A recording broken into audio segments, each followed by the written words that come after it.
thirst for adventure, your mind's on a new romance. And love,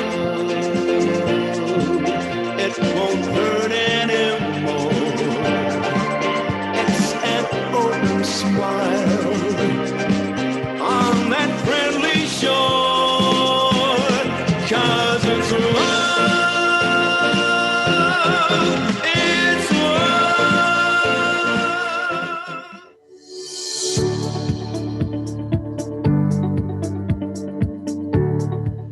Happy Hump Day, everyone. This is Dottie with the Cruise and Travel News Update for November 25th, 2020, brought to you by The Snoot Factory. For all the latest in pooch fashions, here is today's top story. Next summer's cruise season could look very different in Southeast Alaska. Pandemic precautions like testing, screening, and social distancing will complicate the tourism economy. In speaking with the local leaders in Ketchikan, Miami-based consultant Louis Ajamil asked, how can Ketchikan position itself for the upcoming start of the cruise season? He said most port communities are waiting for cruise giants to lay out their plans. But because it is of such vital importance to the community, this is not an issue that just the cruise lines themselves can do. Although cruise lines aren't back yet, they're expected to implement safety protocols that do their best to encase visitors in a bubble. Ajamil said they will use COVID-19 tests, health screenings, and temperature checks in an attempt to keep the coronavirus from coming aboard. Then they'll need to ensure the virus isn't contracted while on shore. Industry groups have proposed restricting passengers to cruise line-sponsored excursions to give them more control over health protocols. But independent tour operators worry they will be left out. Ajamil framed geographic bubbles as an alternative. Basically, you take a map, draw a line, and seal a section of town off from the rest of the community. You invite your businesses to come and set up shop there, he said. To get in or out, workers would need to go through testing and temperature checks. The bubble could be as small as the port itself, but given the small footprint of the city's cruise ship docks, that will still leave many businesses on the outside looking in. And the same precautions that insulate passengers from the virus will also act as a barrier, preventing visitors from contributing to the local economy on the outside of the bubble. So Ajamil says Ketchikan could, in theory, expand that bubble to include most of downtown's waterfront commercial areas, including the landmark Creek Street. Ajamil also pitched the idea of a citywide bubble where everyone who sets foot on the island has to be tested. But he said that's likely not a viable option for Ketchikan, though he suggested it might work for smaller communities like Skagway. The city has convened a task force to start planning with local businesses, cruise line agents, local public health officials, and city port officials. Other stories making the news, Ship Technology asks, can UVC technology help revive the cruise sector? Travel Pulse reports travelers to England will soon have shorter quarantines, and some international travelers may be required to get COVID-19 vaccine before flying.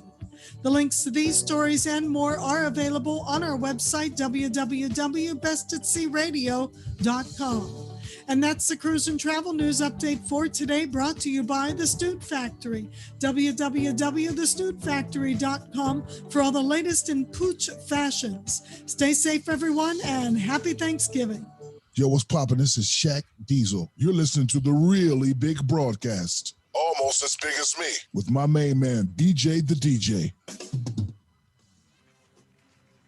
Coming to you live from the Best at Sea Entertainment Studios in sometime sunny Central Florida, this is the really big broadcast with Tom Drake, legendary comedy magician John Ferrantino, the producer Dottie Kalasa. I'm BJ Odom, the voice of Best at Sea Radio. And joining us on the show today, senior NFL writer for TheAthletic.com, Mark Kaboli. And back again with blazing internet, magician, mind reader, and seance presenter, Kareem Fenton. Plus, it's your birthday, stupid criminals, who got born, and who did what. And now, here's the guy who is hoping that even though it is Thanksgiving Eve, that this show won't be a turkey. Tom Drake. It might have been. It could have been. It was on the way to be one. And good morning, everybody. It's a Wednesday. Good morning. Thanksgiving Eve.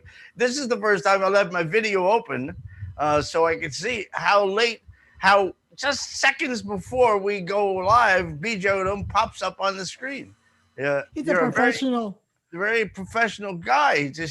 I don't know what he was doing. I'm not saying tubing or anything, but suddenly, boom, there he was. And anyway, happy Wednesday. How you doing? We're glad you're here. Yes, we are off tomorrow, and I'd like to tell you what show I'm gonna rebroadcast tomorrow, but I'm not telling you. I think it has to be food. Huh? It has to be food related. No, we already did food. All the chefs? Yes. Oh. Yes. So I'm not telling anybody because if I tell you, you go, I don't know if I want to watch that one. So tomorrow at 10 o'clock, take a look. If you like it, stick around. If you don't like it, go baste her or do something. We're taking it off. It's Thanksgiving. Listen, you know what people are going to be? I don't know this to be true or not. I see advertisements for the Thanksgiving Day parade. Are they running one? It's going to be virtual. How the hell do you do a virtual? I think they're just going to do like the performers. You know how they usually do the performers in front of Macy's? No, like from the different shows.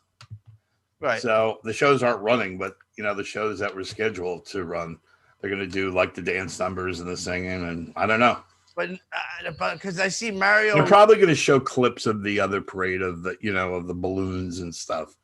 It's 90 years. It's the first time in 90 years the parade isn't going to take place. Yeah. Wow. I should have known that ahead of time. It just dropped into my head. I saw the ad last. We always watch the tradition. We always watch the parade, And last night I said to Chris, the only reason I know about it, Chris goes, I guess there's no parade this year. And I go, let me look it up. And there was a whole thing about it. So then I'm sitting here thinking maybe we should do a show. There's nothing for people. Never mind.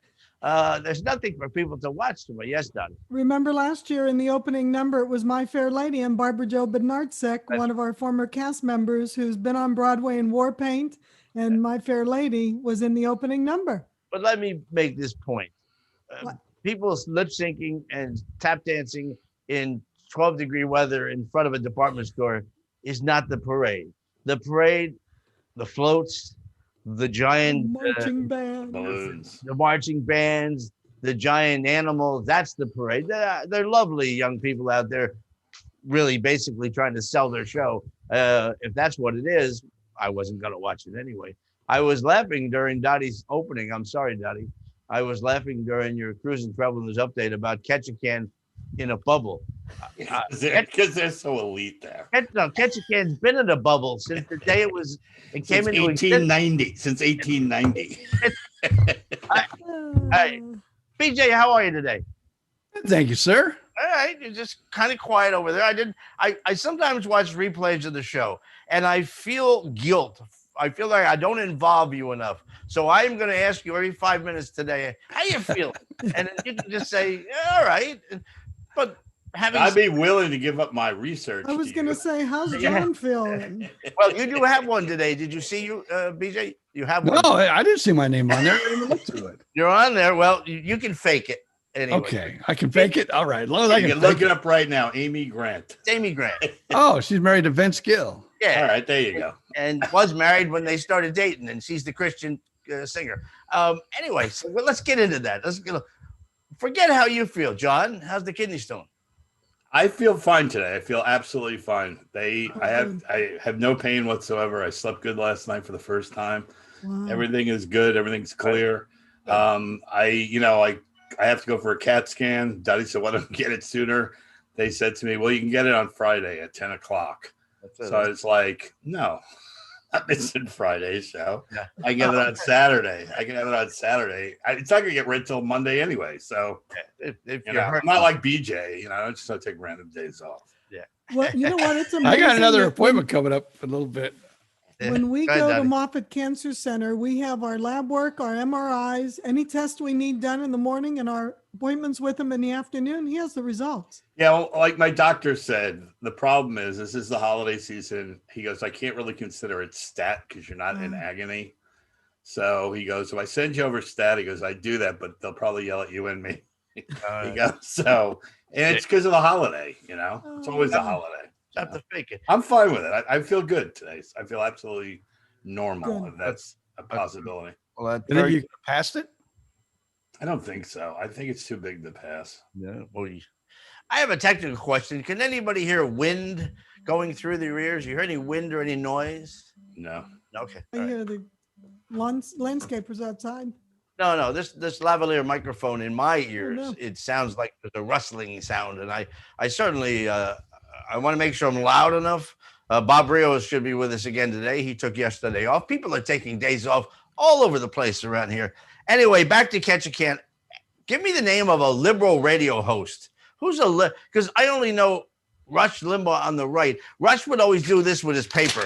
When he was going to make a prediction, he would always go like this and clap. I'm going to predict there won't be an Alaska season. There will not be an Alaska season. And the reason is it's the United States of America, the most aggravating operation to do business with. It's bad enough they have to sail out of Miami and Fort Lauderdale, but the idea of calling on Canadian and U.S. ports next summer while we wait for the herd mentality, I think the cruise lines are going, you know what? Skip it. We're going to go to Europe where we can do some business and the airlines will be flying again and everything's good. Now, I don't know whether I can make any money by making those predictions, but I make that prediction. Okay. Nobody really cares. Everybody's staring at me anyway. By the way, yesterday when I educated John and BJ on golf, PGA.com blocked the Facebook video because it was their video. So I got a notice from Facebook, your video has been blocked because of the Masters video, which belongs to PGA, meaning it ran on Facebook yesterday live, then they blocked it. So it wouldn't run again. So I reran the show without it yesterday afternoon at 2:00. I ran it live again, which I'm going to do because with Twitch, we made that level on Twitch the first year. And it's based on streams, how often you stream. So hell, I'm going to run the show live 3 times a day. They don't know because I could do that from here. And suddenly I'm streaming 6 hours a day, 5 days a week, 6 hours. Yeah, 30 hours a week. That's 120. Do the math. Somebody do the math. Anyway, nobody cares. Yesterday, a lot of people had said they had trouble seeing it on Twitch. That wasn't there. Okay.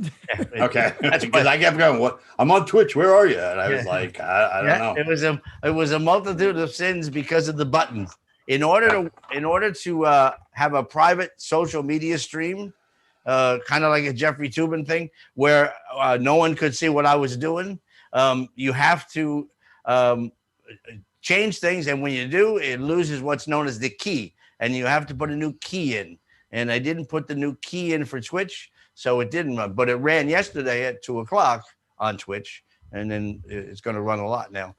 So they didn't see it. But it was on Facebook Live, YouTube Live, my Facebook page, your Facebook page, God's Facebook page, Santa Claus's Facebook page. It ran everywhere, and 6 people watched it. It was exciting. Great show today. We'll talk the NFL. Why not? It's the day before Thanksgiving. 3 games tomorrow. Dottie. Steelers. We're going to talk about the Steelers. The Birds. And the Ravens. Yeah, there you go. We're going to talk about the Steelers football. Yep. And again, if you're not from Pennsylvania, Pittsburgh, and not a Steeler fan, we talk about all things NFL. So it's very interesting. And then backed by popular demand, she has put both her kids in the closet, and she'll join us from England. Karina Fenton, by the way, with an A at the end there, BJ. Karina Fenton. Yesterday I called her Karina Felton. In the opening, you called her Karine Fenton. Poor girl. She's right up there with Mike. Email Joe Bar. Mike Mayone's Magic Parlor. He's right up there with Mike Mayo's Parlor of Mystery Facebook page. By the way, there are no pictures this week because Mike is traveling to see his daughter, so he does not join us. What I do have, and I'll play it shortly and see how quickly they shut me down for this one, is I have the WKRP turkey drop. Remember that? Remember that? I have that. It's about 3 minutes long, and I'm going to run it and see if they block me again. They're not banning me from Facebook. They're just blocking me. YouTube is also keeping me from monetization because sometimes when I end the show, a little bit of Leonard Skinner or somebody creeps in and the computer catches it. And all they do now they don't block you. All they tell you is that you can't monetize that episode because you had 1 second of hillbilly music in there. So there's so many things going on. I downloaded a duty-free thing from, I guess it was duty free. Yeah, whatever, royalty free. I did a duty free first thing this morning. Thank you. Hello. I had anyway royalty free from YouTube, right? And it was like use this music. So I had it behind some spooky effect I was doing. I got a thing saying within your song, it's 3.5 hours long, this song. So I just took a piece of it. The piece I took had 6 notes of somebody else's music, and they took it off. Yeah. And I said, and then you can dispute it. And I said, well, this is where I got it from. Yeah. And they were like, yeah, well, it's that other guy's. Wow. They're everywhere.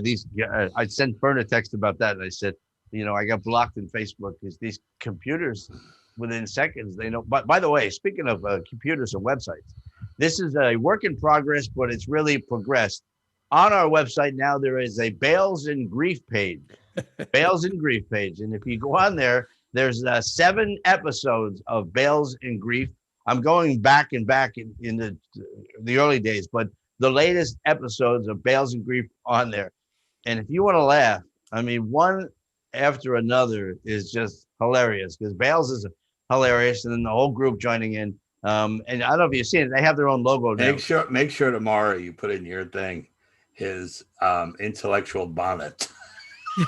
Intellectual bonnet. Oh, yeah. In the intro. And I also have a picture of Barbara Eden at 82.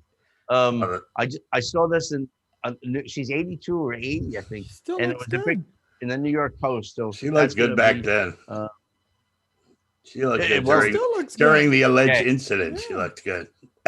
Yeah, I want to know more about this. Doubt. alleged How many news. years ago was that? 50 years ago? yeah, well, yeah. Probably 30. All right, let's years get ago? going here. We got we have 45 minutes to fill. We're in good shape. So we'll start with the days. Today is National Play Day with Dad, which should be every day. Every day. Should be, I but don't have kids, but it should be. But it's like when my kids are growing up, I'd be gone 2 weeks and home for 2 weeks. And it used to be, yeah, you were allowed to I thought it was really bad on me. But, my kids' friends, because Lindsay and Johnny had friends the same age with another couple. Their father worked for NBC. He got up at 6 o'clock in the morning before they went to school. He worked all day long, got home at 8 o'clock. On Saturday, he slept all day. And on Sunday, he had a day with his kids. So, I mean, I was gone 2 weeks. It was harder on me than it was for them. It's the only life they ever knew. But I was home 24/7 with them. You know what I mean? I did everything with them, And look what happened. Your kid's knocking down a big paycheck doing digital rigmarole. Your daughter's a famous playwright. Can you imagine if you stayed home? What would happen? It worked. Yeah, they probably had drugs. It's so funny that you say that because every Sunday, Johnny and I have our play day. That's what Chris calls it. Yeah. You play day with Johnny? And we just call each other on the phone after every play of the Jet game. Can you believe that? Oh, my God. And Lindsay is not in New York. She's with you now. So you see her all the time when she's not wearing the beekeeper outfit and heading to Guadalupe. So, any news on Rob coming this way? Because it's happening. Ralph. Not Rob. Ralph. You said Rob. I'm sorry. We have to start feeding you oatmeal soon. There's no excuse for it. There's no excuse other than the fact I get up at 3 o'clock this morning and started working on the website because we're really making some progress. It's quite a library of National videos. Play Day with Dad is just like schedule. If you have a job like these other people, schedule a day to have friends with your friend and bring a camera so you can also make memories. And I'm very proud of myself. I got through that when I mentioned Jeffrey Epstein. Okay, National Parfait Day. Speaking of ice cream, what is a parfait? Ice cream with fruit at the bottom, with like fruit sauce on it. And parfait is actually French for perfect. Oh, I like the parfait bars at Dairy Queen. Save that for Bales because he's quite the Frenchophile. Is that what they call I was thinking when you were saying that it should be Grief and Bales. It sounds like a law firm. It does. But you haven't. Yeah, Grief. We'll bail you out. Grief and Bales. Have you seen the logo? You haven't seen their logo. They have a great logo. It's it's a that I created. It's a blackboard with pencils, and rulers, and everything surrounding their two names, and it says, Bales and Grief on it, and their pictures in the middle. And cool. Yeah, it's very cool. I think Peter will be very happy. And I'm not sure they even knew that those videos existed. They always go up on the site, but nobody goes there. So now I can promote it on Facebook and wherever, saying, go to this page and just click on one. Once you click on one, you're going to watch more than one, because Bales is hilarious. Plus, Is it just their segment, just their half hour? Their half Oh, hour, perfect. 37 minutes. They can promote that as well on their pages too. The Messiah is right to complain. Bales goes over every time. And meanwhile, Joe got more requests for that trick to send out the thing from anybody. Oh yeah, Did he really? the instructions. Everyone's doing it. Everyone's doing it. His page is also in progress. The Mind Magic page is also, and all of those will be on there. And What have you been doing that it's not done? I really don't, I I don't know. watch them. What have you been doing? I know. Today is National Blasé Day. That's my problem. I've been blasé, It's like you just throw all the crap to the wind today. You don't worry about anything. which I'm doing. Right after the show, I'm going to play golf. Yeah, Sounds like our political thing right now. Oh yeah. Well, listen, that's an interesting situation. They're making the transition, but he still says just because they're making the transition, he's never going to. he's not going to. I know. He's No. not going to concede, and he's going to use. Actually, Hillary Clinton did concede, but she walked off the stage and proceeded to backtrack from that for the last forever. It was a rigged election. He didn't win. That's been her mantra. So he's going to, and Stacey Adams. There was a video on TikTok that was just so funny. I don't know why, but it must have been actually when they were moving into the White House. Yeah. So the truck pulls up and this black guy gets out and you just see him from the back. He's going, all right, dummy, get your stuff. Come on, get out of here. I don't have all day. Come on, get your stuff. Hilarious. It's hilarious. Well, if anybody cares, the latest poll has the front runner for 2024 for the Republican nomination by a wide margin is Donald Trump. And he'll be back. And I'm just glad I'll be sold. By then I won't know anything. And also Don latest Jr. poll, too. 30% of the Democrats think the election was rigged. So there you go. And that's where they get that from, because they don't watch. Where'd you get that from? It's another poll. Look it up. Just look up. No, I believe you. I'm just saying. Where'd you get that? That's Elections. it's me. I'm happy. My friends are going to be happy. That's all I want. I want my friends to be happy. Everybody's going to be happy. John Kerry is going to have a plane to ride around in again. He's doing something. I'm not sure. He's the only one, the climate czar with his own jet. Makes a lot of sense. Today is shopping reminder day.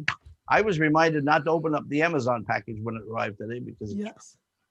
Today is today is like supposedly the kind of the first day, because it goes into Black Friday where most people get their shopping done. And by Except the for way, Chris has been done since July. really? Good for her. Good for her. I'm going to start. Well, Friday morning before the show, we have to go to Home Depot at 6:00, and we get the 99, if they have them, the 99-cent poinsettias. Poinsettias. Because after that, they're $4.95. They're not very good poinsettias, but we go there at 6. They grow beautifully though when we leave them in the ground. I've had my Christmas wrapping done since June. Is that too early? You think? What do you mean, I Christmas? never heard. The I present? never heard Dottie Yeah, I rap had before. presents wrapped already. Well, not for me. Nothing else. Nothing else. DJ do, wants to hear when Dottie Christmas rap. come out. Yeah, I'll lay down a beat. There you go. I love wrapping presents. I love wrapping Christmas presents. I 23 did it minutes. in June. I still have more to do now when I Yeah. haven't shopped for Tom. I But didn't know we had money to buy presents. That's exciting. that's why I did it in June when we had money. What I do you think when we get to our age, it's like, what do we really need anymore? That's the thing. know. Not a thing. You know what I mean? I know that sounds horrible, because when you were a kid, I mean, you were counting the days down. Oh, 3 more days. Your heart was beating fast. It's like, yeah, now it's like, what do you need? Not a thing. And if whatever we want, we go get it. We don't wait. Exactly.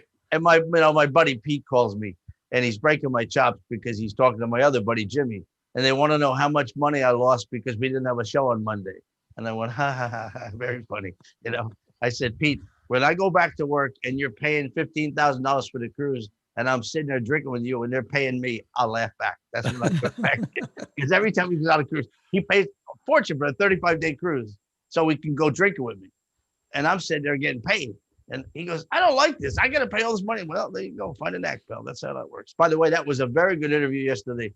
Richard Ambrose is a nice guy, really, really nice guy. I mean, he sits way at the top of the ladder.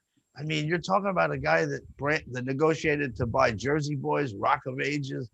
So he was a dancer at one point? He started as ballet dancing. Yeah. He started in commercials when he was a young kid because he was blonde hair, blue eyes. Went to New York for commercials, and then he went into the ballet school. He danced on Broadway, was in Sugar Babies. We didn't get to that part. I wanted Tell him to. why, Daddy. He Tell was him in why. Sugar Babies with Mickey Rooney. He was on the stage with Ann Miller. A lot of big stars when he was a young man. Tell him why. But did he ever work in like on the ships as a dancer? No, he worked on ships, producing shows. He worked for Disney, one other line, and then came to Norwegian. And he started, go ahead. But the show wasn't over 1 minute yesterday when that person in yellow came walking by me going, I didn't get a word in edgewise. Sorry. Yeah, he's my boss. I didn't want you playing the whole boss card. I wanted to make sure I wanted to just because you're a loyal person. You would have fallen right into this is what I do to. So actually, do you know what year he came to the ships?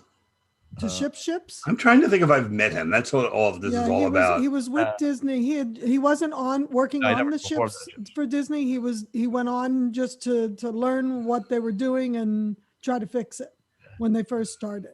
He's the same guy when you meet him in person. I've met him. He's just a nice guy. And I mean, he's got a big job. I mean, he's 26 ships in the fleet, produce all those shows. And then also, go ahead, BJ. He didn't look that old either. I mean, he didn't look like he's like younger he was than in his me. 20s, but he looked like, he's 30, in his, early he's 40s. in his 50s. The other part of his background was that he produced and ran road shows for Broadway, the Broadway touring shows, and all that went around, and sometimes more than one at once he was in charge of. That's where the money is for the performers, the road shows, more than Broadway. Because everyone wants to be on Broadway. I was shocked to hear that. Everyone's like their dream to be on Broadway, their dream to be on Vegas, but like you make more money on the road show than you do when you're on Broadway. Some good news though is like Broadway now, since they can't open, they're going to be showing shows virtually, to their members. Wow. So Lindsay's Amy and the Orphans will be shown very soon. Well, that's good, yeah, because and then we get a link, Yes. Yeah, send us the password. Yeah, please. she just found out yesterday that it's going to start running. So will you send us the password, yeah, please? of course we will. We can't say that on the air, but yes. Oh. we can't talk about it. We can't talk about that. By the way, I don't know whether I brought this up, but if you follow Sonia Selby on Facebook, right? Yeah. You know what this crazy woman did? They got to Nashville and decided they lived in Nashville, and that's that. So they just packed. They just got out, checked out of the hotel, and drove to California. They're going to live in California now. They drove cross country with the big U-Haul truck, her car with the dogs in the back. I don't know how long it took them, but they're in California now. And I sent her a message. If you go and move to California, you have to quarantine for a year. I mean, of all the states in the union to think about moving to, that's 50 on my list right now for a million reasons. The taxes, the price of fires, the earthquakes. Oh my God. I know you're from England, Sonia, and we love you, but I know your husband's a drummer, but please, no, I'm just kidding. But Vegas would have been a better stop for them. Well, they decided California, and I saw that, and I went, wow, all the way from that to go to Nashville with the truck loaded with everything in it, and decide they're sitting in the hotel. They looked at houses, let's go to California. Remember we had Bill's daughter on. She was on that show in Vegas. Yeah. Well, that show closed permanently. Yeah, I did that. And so now it's a sports bar with a pool. That's what I heard yesterday. Right. The theater is? Yeah. The biggest 26-foot screens and a pool. So you can watch the game from in the pool. What a shame. What a shame. By the way, that interview is up on our website in the general interest page. What I don't have up there is the harmonica boy. He sent me I'm pretty sure I get a text from a 516 area code. I'm certain it's Bill J with a happy Thanksgiving. So Right. I thanked Yes. him back, and I said, we have to get a Name That Tune going. I wished him a happy Thanksgiving to you, your family, and your harmonica. Yeah, Ed Waters said he would do Name That Tune Yeah. with us too. I just took a break from it because it's embarrassing when no one wants to play. I know. Yeah, it really bothers me sometimes. It is National Jukebox Day, and boy, do I love jukeboxes. You I do. think- Wait, you forgot the other one. That's your holiday. Oh, I'm doing that right now. It's National, it's National Taiwan Day. Yes, indeed, Taiwan. And it has nothing to do with drinking. What? It's Really? tying on the Give it over. apron to get ready for Thanksgiving. Oh, is it really? Yeah. Everyone thinks it's like it's a day to get trashed, but it's not. Hey, BJ, if you were to look some of this stuff, you'd know that already. I'm trash. That's why I didn't look it up. National Taiwan Day. Donnie, you don't wear an apron when you're in the kitchen. I did way back when we first got married, but not anymore. Donnie made 250 I pierogies. saw. I saw them too. Yeah, I saw the picture. I was like, "Oh my god!" 75 emails begging for pierogies. Oh That's my why I got the God. shot, because if I wouldn't have gotten the shot, I would not have been able to make those. I would I not saw have a been thing- able to hold the I s- rolling pin. I saw a commercial for a pierogi maker for I- closing them, and I'm thinking Yeah. Dottie would be faster than that thing. Oh, I am. I get 50 done in is it an hour? 50 in an hour? Jeez. Yeah. Usually only takes me a couple Well, hours here's the to get thing. 100 done. You should start a business. Well, yeah. Here's It's the thing. shipping. There's No, you Very- charge all that. You make them pay for the chipping and all that stuff. it's very labor intensive no matter what you do. But there's a website called Alibaba. I don't know if you ever heard of it, but Alibaba is a massive website with all kinds of equipment, industrial equipment, you name it, it's on Alibaba. And I have looked at least 30 times at professional commercial pierogi makers. It's the same as ravioli. It's just Right. custom. They're about $1,000. Different sizes of them, used, new, whatever. Because the reality is, we figured this out. I mean, how long did it take you to make 120? It took me 2.5 hours. So if you take that and let's say you can make 50 cents profit on each pierogi, Dottie's working for like $10 an hour. And I go, you might as well just go bag at Publix for the aggravation. Now, what's interesting about the state of Florida, you can't ship outside of Florida, and you technically can't ship, but you don't need a license to as long as it's not meat. It can't be meat or poultry, but cookies and muffins, pierogies, anything like that, that are technically non-dairy. If you make them in your home, you can sell them. You don't need a license from anybody, so you can make them and go to the flea markets on Saturday and Sunday and sell them. And believe me, I've looked at it to sell them frozen. You go there and you eat some at the market. These are great. Give me 2 dozen. They take the 2 bags and they go home. But then you do the math, and actually, I would make less money. We would make less money on that than we do now with this. So I shipped, Some of I those shipped Florida 2 ski- dozen to my niece one time after she had surgery, and I knew that was the only thing that was going to put a smile on her face.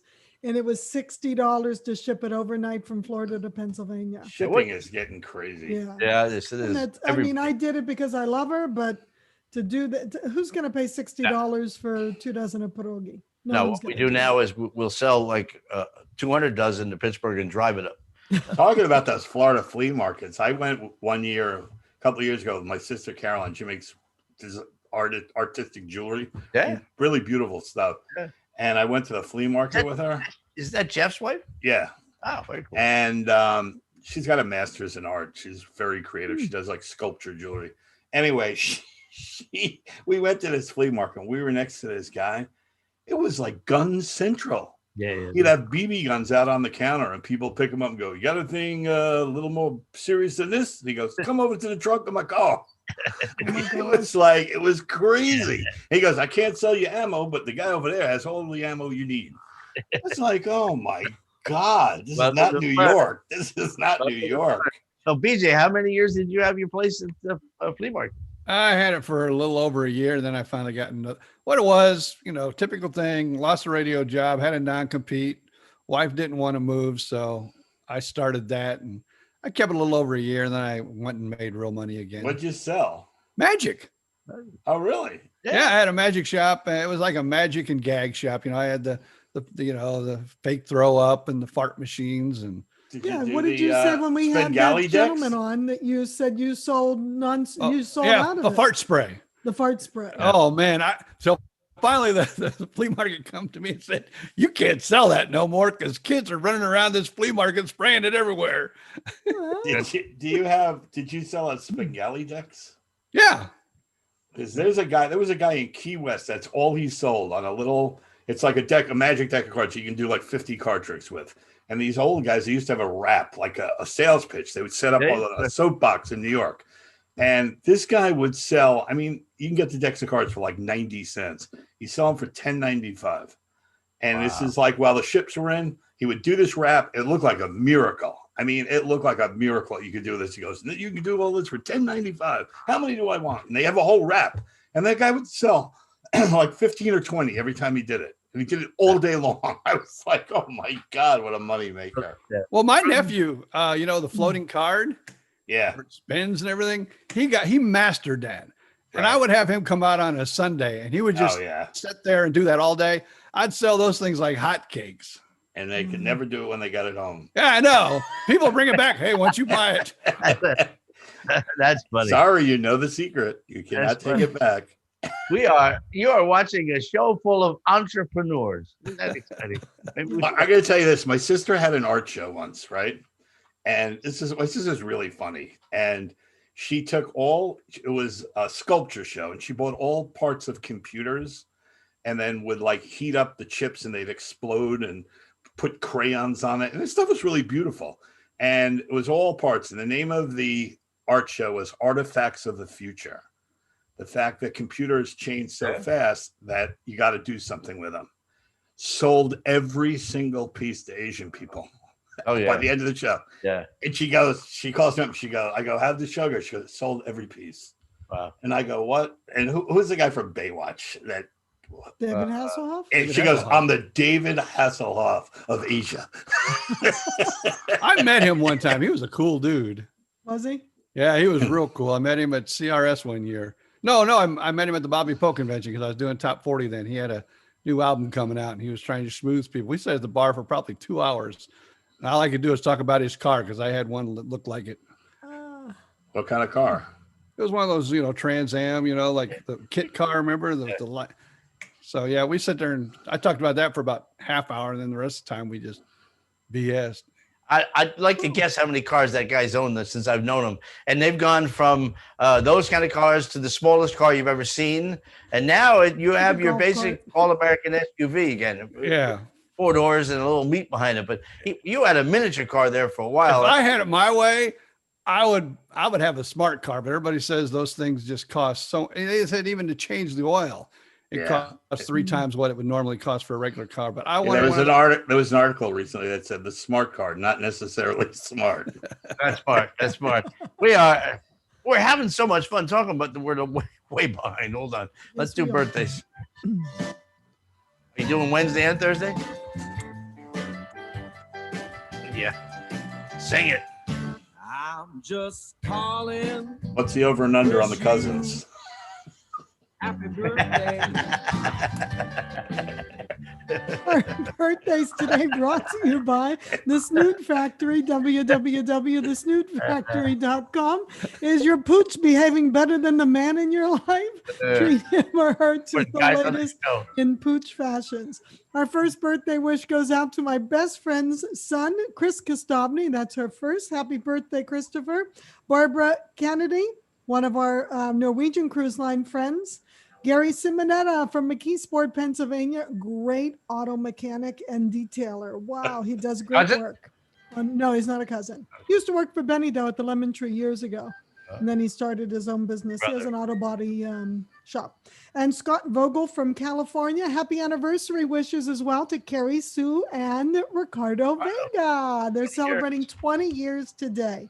Wow. Tomorrow's birthdays, November 26th on Thanksgiving. Double celebrations for Sally X. Say Wiggins. Sally Say's birthday is today. David's ex tomorrow. And Sarah Beaterbost from Austria, I think she is. She was in the gift shop with us at Norwegian Cruise Line. All brought to you by the Snoot Factory, www.thesnootfactory.com for all the latest in pooch fashions and fabulous facial masks. No cousins. No cousins today. 2 days and no cousins. There we go.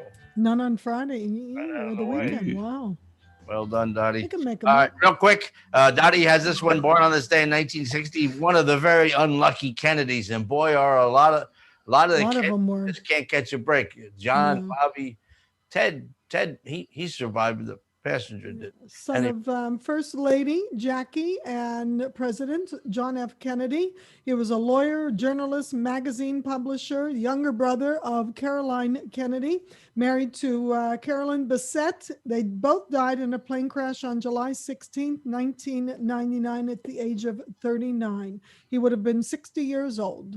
Yeah, and he thought he was smarter than the plane. And then David Say told me a long time ago, as crazy as David Say was, he was a really, really good pilot. He really was. That's why one time we were supposed to fly to Jersey to work for Kephart. And like 2 hours before we were leaving, he goes, I can't fly, there's fog. How the hell we get into Jersey? So we had to rent a car and drive. What is that about? Also born on this day, this is yours, BJ. Fake It in 1960, the now wife of Vince Gill, Amy Grant. Great Christian singer. Yeah. Has many hits on the Christian charts. She married Vince Gill. They made some beautiful music together, but like Tom said earlier, they were kind of dating when she was married to another dude. Praise the Lord. A lot of the Christian coalition wasn't too happy with that, but hey, No, I wouldn't think so. it is what it is. Love has no reasons. No has no. Yeah. I got this one, born on this day in 1914. The Yankee Clipper, probably still considered the greatest Yankee ever, Jolton Joe DiMaggio. His record of 56 straight games, he had a hit in 56 games, has yet to be beaten. In fact, people don't even come close anymore. He, of course, was known for a couple of other things, marrying Marilyn Monroe and getting divorced very quickly because she was Marilyn Monroe. And you're talking about a blonde head case, but he loved her. In fact, when she did die, he's the one that went and got her body and had her buried and banned all the Hollywood celebrities, banned Kennedy, banned anybody from being at the funeral. And for as long as he lived, he had half a dozen red roses delivered to her grave every week. He was also known as Mr. Coffee. Growing up in the Northeast, everybody knew Joe DiMaggio selling those Mr. Coffee makers. In fact, the owner of Mr. Coffee said most young people think that Joe DiMaggio is an appliance salesman. They had no idea that he was really the greatest Yankee to ever live, and he probably was. But so was Lou Gehrig. Wasn't he buried next to her too? I don't believe so. I would have to look buried at. next to her. One of her husbands is buried next to Well, her. she's married to Arthur Miller, and she Yeah, but no, got I around. think it was Joe DiMaggio. She got around. I have about 5 pages on Joe, but we're way behind.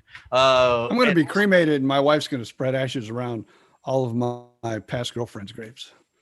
Oh, I thought maybe. Tried to Disney. I thought you'd spread them at Disney. yeah. SeaWorld, actually. SeaWorld. I'm going to be very off the monorail. next to Dead Whale. Born on this day, 1947. There was so many people to choose from. I decided to choose John Larroquette because I always liked him on that TV show that he was on. He was on Baba Black Sheep, and he won 4 consecutive Emmys for Night Court. I don't even know who he was on Night Court. Yeah, he was like the attorney. Yeah. Okay. Yeah, he was big. I don't know where he's been ever since. He's not dead. So he's on another show called Boston Legal. Oh, Yeah, he was big. He's working. Yeah, he was big in Boston Legal. I forgot about He was on 2 series at the same time. He was on Boston Legal and The Librarians. Yeah. I don't which know. I never heard of. But Boston Legal, that was a great show. I mean, Shatner and what's his name from the Blacklist, they were just tremendous in that show. I'm trying to think of Dottie, what's his name? Spader, James Spader. James Spader. It is Who Phil. always plays the worst person in the world. Yeah. Right? He's always like, but he was always a kid you wanted to punch in the face. And when he was younger in all those teenage movies, he was like the rich yuppie that everyone hated. Those balcony scenes on Boston Legal, where he's sitting on the balcony with William Shatner smoking a cigar, was just supreme writing and supreme acting. It just unbelievable. And you're thinking they're sitting, on a set somewhere with a big green screen behind them, pretending they're sitting on a balcony and selling the whole thing. It's pretty amazing. So, Hugh Hefner is going to be buried next to Marilyn. he's dead. Mhm. So he is buried. He's Hefner's dead. So he Hefner's is dead. buried. Yeah. Oh, yeah. He's in the crypt Been next to dead her. for 20 years. He's in When the he was crypt alive, next he to her. was dead. I just saw something on YouTube with him. I don't know why I thought he was still alive. You know, But what's he's funny? he's buried in the crypt next to Marilyn Monroe. You know what's funny? Sometimes you say he passed away. he but for paid some reason, for Hefner- Marilyn's dead. crypt too. And it's surprised he lived that long. I mean, talk about a guy wearing your body out. Whee. All right, let's go with what happened on this day that was interesting at all. Oh, now we're going to be, we have 15 minutes. It's 45 minutes past the hour. So we have 15 minutes and we have time for stupid criminals. And what happened on this day in 1999, a 5-year-old Cuban boy named Elian Gonzalez was rescued while floating on an inner tube in the Florida coast on his way to America. And because he didn't make it to America on his own, they should. Well, he did make it to America, right? Yeah. He made it to America. They picked up by fishermen, Right. where he was treated for dehydration and cuts and stuff. Right. And then they went through this whole big court battle about him being here, but with his father, right? Or his father. No, his father was still in Cuba, right? In Cuba, yeah, and In wanted him back. Cuba. Yeah, and he wanted him back, so they had to send him back. And what's weird, because I don't understand, communist politics at all. It's about as bad as ours. Neither they. But Castro has made Not him even like close. some kind of has made him, like a superhero, and he's like real high, and I don't know if it's cabinet or Yeah, what. because he came back to communism, so Yeah, he's like a so- martyr. Yeah, he's like a big. It's He one of the did. big wheels there. He didn't have much of a choice. And even being treated well in Cuba isn't very well. That's just the nature of what it is. But I suppose if he wanted to come back here now, he could probably arrange asylum if he wanted to. But I saw a picture of him recently. This was what, 1999. He was 5 years old then. So 2019 is 20, 21, he's 26 years old. And he's got a wife or a girlfriend. Yeah, and you're right. I mean, but as long as the Castros are alive, he's going to be a rock star. And then when there's a change in dictatorship over there, we were there, and it was funny. The guide, like I told the story, the guide on our tour bus said, this was in the summer, and the guide said that our new president, who will be elected in November, and he said, and we know who it is. So I can tell you right now, our new president that will be elected, and everybody just looked at each other. That's just the way it is around here.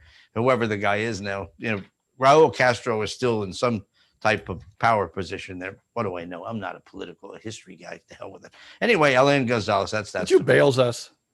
I did. I really did. It wasn't even a good bail.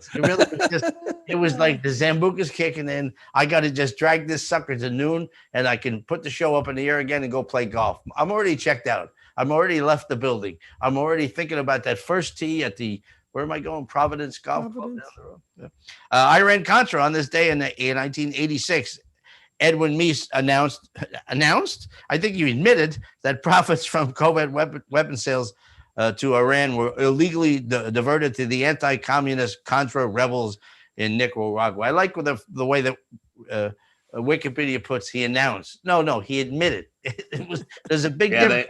They also said how they're not sure whether Reagan knew about it. Okay. Yeah. And that's when North got taken down too, right? Yeah, a bunch of them. Plausible deniability, they call it. And, I was on the Radisson Diamond way, way, way back in the beginning of cruising. And we had a former CIA agent on board as our lecturer. And Don, I want to say Hastings. Don Campbell? No. And he was the CIA agent for Iran, for the Contra people. And he said it was a laugh. It was politics. It was just a joke because all the congressmen and senators, it was so easy to fly to Nicaragua. It wasn't like going to Nam, that they would take a U.S. Air Force jet down on the weekend, fly down there, they get a fire an AK-47, wear camos, feel like they did something and fly back. And that way they could BS the politicians to not rat them out, so to speak. He said, but the fight between the Contras and the Sandinistas was not over anything except family squabbles. Somebody raped somebody's daughter, stole their chicken. He said there really was not a whole political thing happening.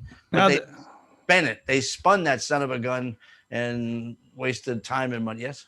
The chicken thing was the Hatfields and McCoys. Well, that too. Yeah, that too. In fact, I believe Senator John Kennedy. I love that guy, the Republican with that Southern accent. Have you heard him? He's hilarious. He uses words like a-hole and things like that. I believe he was involved in Hatfield and McCoy. All right. On this day in 1963, it's sad. John F. Kennedy was buried in Arlington. A famous picture of his son saluting him when he went by. Absolutely. Absolutely. And that flame still, it's an eternal flame, right? Yeah. It is great. It burns up. And also this one, and this is, you know what? That was 1947, a long time ago, but things haven't changed much. The Red Scare, the Hollywood 10 are blacklisted by I have Hollywood. to tell you something. This is something I know about. My grandfather, who is English, made money off this. he hired all the blacklisted writers to come to England and write his shows. Yeah, there you go.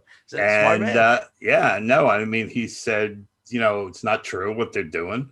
This McCarthy era that was kind of crazy. It's like if you wore a red shirt, you were a communist, I think. Yep. And so he hired all these blacklisted writers. It was a whole big, wonderful article on him in Variety about it. And I said that to my mother. I go, why didn't you ever tell me this? She goes, why is that important? I go, because it's really important. It is.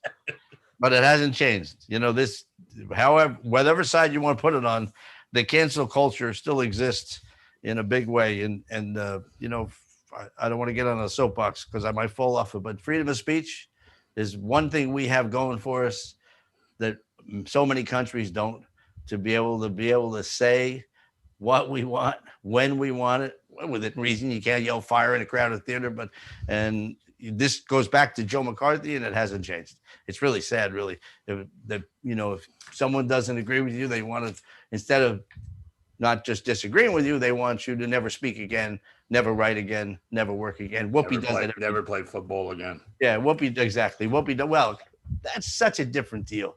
No, it's just freedom of speech. Workplace. We've talked about it. We couldn't do it. We couldn't stand on stage on Norwegian Cruise Line and tell people what we really think. They can't arrest us. We would have it. We'd end up the same way you did. But you can do it. You can do it, I guess. You just don't bring it to work. You can do anything on your personal time. You don't bring it to work. That's his mistake. He certainly could have stayed in. I know we talked about him. I never realized he was such a good quarterback. Yeah, he was really good. He had having a bad year when he decided he's with this young woman that's got him whipped 6 ways from Sunday. You can't really be an NFL quarterback and wear Fidel Castro t-shirts, Che Guevara t-shirts.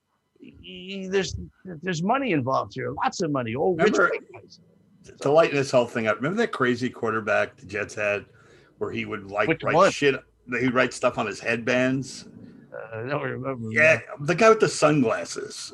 He always had sunglasses on. He was from, I think he came from Chicago. Yeah. What was his name? Yeah, he started that in Chicago. Yeah, he was a real head case. Not Jimmy. No. What was his name? No. McMahon. It was something like McMahon. Might have been, McMahon. Yeah, it was McMahon. Yeah, so he wore a neckband, a sweatband around his neck one week that said something. I don't even remember what it was. He got fined by the NFL for $20,000 because he couldn't do it. So next week he came out with a headband on that said, "They'll probably fine me for this." He was like nuts. And then for every game he would put something else on and get fined every game. He really showed them.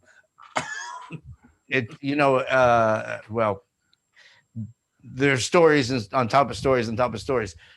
NFL players that want to wear something to remember a police officer shot or fireman that dies, whatever. And the NFL is very serious about it. They want it to be for Nike and anything. Listen, it's just a profit-driven sports league. That's all it's about. And this NFL cares crap. You think that they care? The NFL doesn't care. The NFL cares that you stop watching, so we're going to care enough that you watch again, but they don't care. They just don't. The players do, but I don't think no McMahon as a Jet quarterback. No. But when you talking? Kyle McKay? Oh. Nope. It was a Bears. What year are you looking at? He was from the Bears, and he went to the Jets for half a season. I don't You know even what know. year? We had Brett. Not Now, that look important. up McMahon from the Bears and see if there's a McMahon that played for the We had Bears. Brett Favre. Yeah, there's no McMahon for the Jets going back into the 80s. You want to do a criminals? Time Sure. now as Best at Sea Radio and the Big Broadcast presents Stupid Criminals. Criminals with John Barentino. Okay, so some of these are the best of. Incredibly, no, they are, because these are the ones that I checked that I really thought were funny. Incredibly, after the police took him to jail, KZ claimed that the police had the wrong man. Why? Because he said he had no memory of going into the liquor store or the police removing the duct tape from his face. Unfortunately for him, the police had photographs of him with the duct tape on his face robbing the store before they removed it. He had a blackout. He had a blackout with black duct tape, I guess. Jeez. A robber in Kentner, Louisiana, tried to use his shirt to conceal his identity. He stormed into a sandwich shop with a shirt pulled up over his face as a mask. The problem was that before the robbery he began practicing pulling his shirt over his head on the closed circuit TV before he entered the store. I remember that guy. Well, do that stuff at home, Joey. Work it out. Have your wife say, no, it's not high enough. Cover your face a little more, you moron. So 55 minutes after the hour. Dottie, did you find anything out? I did not. Okay, well then. But Josh Owie is on Facebook, listening in on Facebook. He says, Happy Thanksgiving to everyone. Thank you, Josh. Is it too soon to talk about hockey? The big discussion is when's I that asked season? him when he's coming to Florida. Yeah, the big discussion now is when that season going to start because it's supposed to start soon, right? Hockey, John, is that Yeah. normal? Yeah, it usually It, starts. it normally starts in October, so it's already a little Right. bit. Oh, see, okay. I saw a couple of headlines about it, but I didn't bother reading them. But because I'm watching football right now, so It was Jim McMahon. Jim McMahon, Jim McMahon, Yes. yeah. who has serious concussion protocol kind of things now. Yeah. A lot of Oh, I remember him now. Yeah. When I'm looking at him, he's still Yeah. wearing sunglasses. Yeah, there's pictures of him with He's like a whack job. Support Children's Hospital.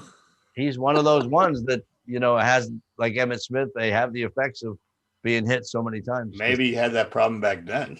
Yeah, it could be. I mean, you know what? It's interesting when Mark comes on. We'll talk about this about the offensive line for the Steelers, and we are going to talk about the Pittsburgh Steelers and the New York Jets and probably the Buccaneers.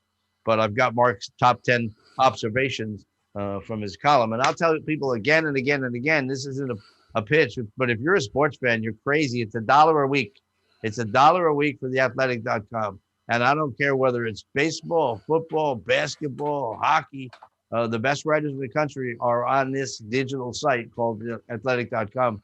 And if you're a Steeler fan and really want to know what the hell you're talking about, just the stuff that Mark writes is so detailed. And one of the things he mentioned, he didn't get sacked on Sunday. He got knocked down a few times. Yeah. I saw him get hit, knocked down, but he didn't get sacked. The offensive line protected Big Ben, Hall of Famer. Boy, he drops in every article, Dottie. You should start reading these. Every article he writes, he puts future Hall of Famer in there for you. I think he's thinking of you when he writes that. But Sunday's game was all about balance. They're trying to get balance. And he laughs. He goes, there's no balance. The Steelers are a passing team. They throw the football. They don't run the football. They don't have to run the football. They can beat people throwing the football. And he's got a funny quote from Mike Tomlin. Tomlin, like most coaches, can't stand the media. And says, but they ask him about the running game. He goes, I'll leave that up to you guys. Write about it all you want. He said, we're working on the running game, and he moves on. But the bottom line is when you've got a Hall of Fame quarterback, future Hall of Fame quarterback, who's thrown the ball as good as he's ever thrown it, and you have 4 receivers and a tight end that can all catch the ball, and you know what? Tell Mark not to bother. I just covered it. Hey, did the Dolphins win the Super Bowl the year they went undefeated? Did they? They go all never the won way? They never won the Super Bowl ever. Yeah, okay, because they went undefeated that one year Yeah. in the regular They've season. never won the Super Bowl. That's a big rap with Marino. He never won a Super Bowl. But they've won it, haven't they? Don Shula never won a Super Bowl. I don't think so. Look that baby up. And we got to go. Or Dan Marino never won a Super Bowl. There you go. Yeah, I think the Okay, Dolphins. yeah. Now, when the Patriots went undefeated, they lost. Yeah, Giants. every team that I can always remember, whenever they lost, they had a great season. They usually never win the Super Bowl. Well, there's only one. 1974. Dolphins? Dolphins. Who was the quarterback? Oh, you didn't ask Wasn't me. me. Tell me that. Might have been what's his name? I just saw his name popped up. That's the year I graduated. From where? DUI school? Yep. I took the comedy DUI school. You ever heard of that mess? Whose idea was that? Comedians teach people DUI course. All right, let's do this update. And I forgot to do the turkey drop. Oh, They God. have two Super Bowls, 72 and 72. Sorry, honey. That's okay. Can I call you honey on the air? Happy Hump Day, everyone. This is Dottie with the Cruise and Travel News Update for November 25th, 2020, brought to you by the Snoot Factory. For all the latest in pooch fashions, here is today's top story. Next summer's cruise season could look very different in Southeast Alaska. Pandemic precautions like testing, screening, and social distancing will complicate the tourism economy. In speaking with the local leaders in Ketchikan, Miami-based consultant Louis Ajamil asked, how can Ketchikan position itself for the upcoming start of the cruise season? He said most port communities are waiting for cruise giants to lay out their plans. But because it is of such vital importance to the community, this is not an issue that just the cruise lines themselves can do. Although cruise lines aren't back yet, they're expected to implement safety protocols that do their best to encase visitors in a bubble. Ajamil said they will use COVID-19 tests, health screenings, and temperature checks in an attempt to keep the coronavirus from coming aboard. Then they'll need to ensure the virus isn't contracted while on shore. Industry groups have proposed restricting passengers to cruise line-sponsored excursions to give them more control over health protocols. But independent tour operators worry they will be left out. Ajamil framed geographic bubbles as an alternative.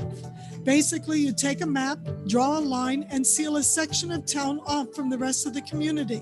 You invite your businesses to come and set up shop there, he said. To get in or out, workers would need to go through testing and temperature checks.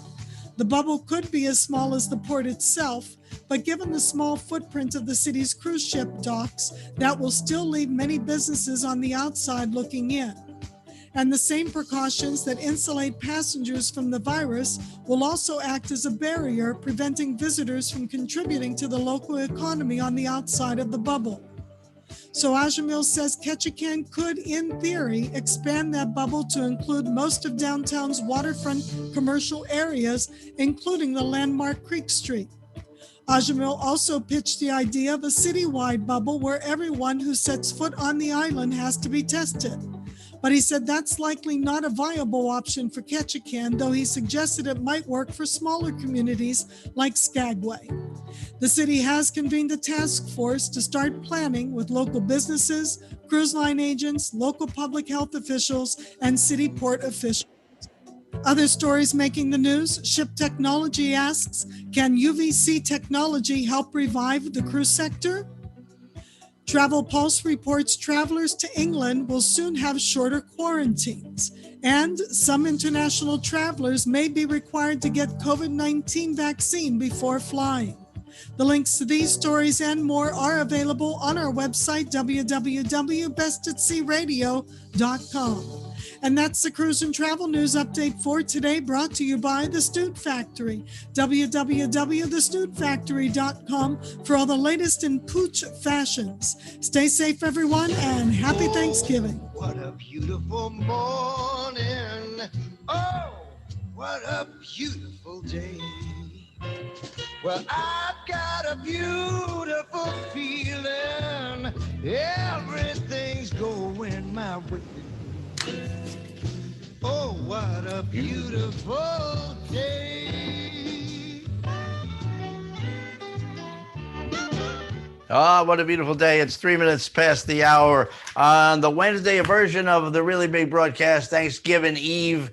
And I want to say it before I bring this gentleman on. I started to say it. If you go to our website, bestatsearadio.com, on the left side of the website, right on the top, you'll see the picture of this next gentleman. You'll see a Steeler helmet, and you'll see a link. And you click on that link, it takes you to theathletic.com Sign up for it. It's $1 a week. $1 a week for unbelievable. Look at all the stuff you get for $1 a week. I have more information about the Steelers. I know more than Scott Shaw would ever know about the Pittsburgh Steelers.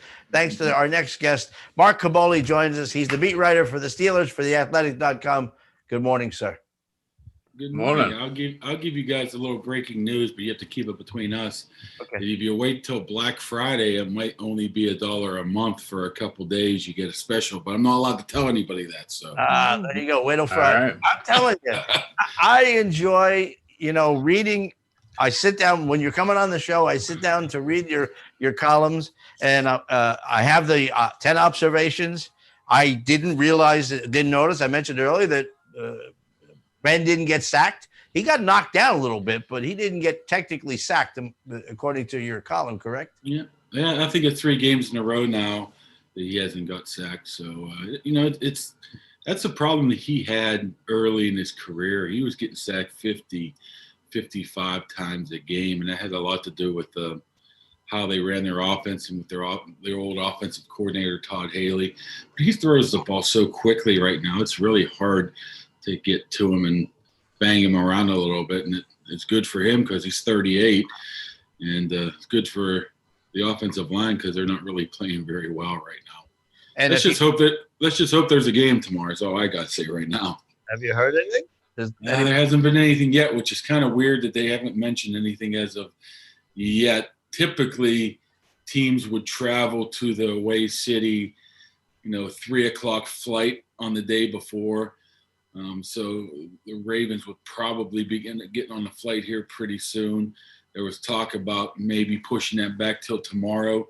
It's only a 40-minute flight, and it's a charter flight, so they might come day of the game. They're just worried right now that if more people keep popping up, testing positive, that they're, how the incubation period works. We all know that by now, that they're going to be playing this game Thursday, and all of a sudden, the next day there's 20 more guys that are infected. So, and now obviously that's how it spreads. So they're going to try to wait as long as possible, get these tests in, and see where they go from now. I guarantee they don't want to cancel that game.